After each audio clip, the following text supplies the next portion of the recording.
कहानी का नाम ठंड की आखिरी आग। भाग एक। बर्फ और यादें। सर्दी उस साल कुछ ज्यादा ही जल्दी आ गई थी। पहाड़ों पर पहली बर्फ गिरी नहीं थी, बल्कि जैसे चुपचाप उतर आई थी, बिना शोर, बिना चेतावनी। सुबह जब लोग अपने घरों से निकले तो रास्ते पहचान में नहीं आ रहे थे।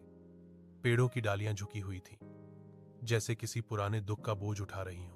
उसी बर्फ से ढकी घाटी में बसा था एक छोटा सा गांव, धूपखाल नाम के उलट। यहां सर्दियों में धूप बहुत कम आती थी। गांव के आखिरी छोर पर नदी के पास लकड़ी और पत्थरों से बना एक पुराना घर था। उसी घर में रहता था केशव, एक ऐसा आदमी जो ठंड से नहीं बल्कि खामोशी से डरता था। उस सुबह केशव आग जला रहा था। लकड़ियां गीली थी, धुआं आंखों में चुभ रहा था, लेकिन आग जलाना जरूरी था। ठंड अब केवल मौसम नहीं रही थी, वह शरीर के भीतर उतरने लगी थी।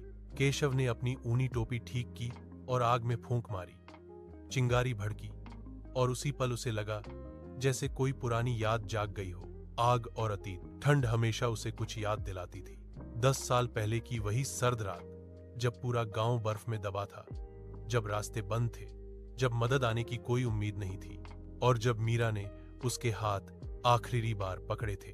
केशव ने आंखें बंद कर ली। मीरा हौंसती थी ठंड में भी, कहती थी, ठंड बाहर है केशव, अगर अंदर आग हो तो सर्दी कुछ नहीं कर सकती। पर उस रात आग बुझ गई थी।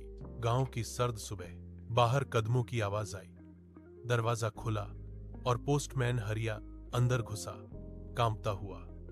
बहुत ठंड है आज, उसने कहा।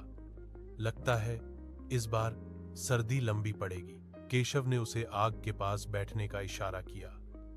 हर साल तो पड़ती है, केशव बोला। हरिया ने सिर हिलाया। नहीं, इस बार कुछ अलग है।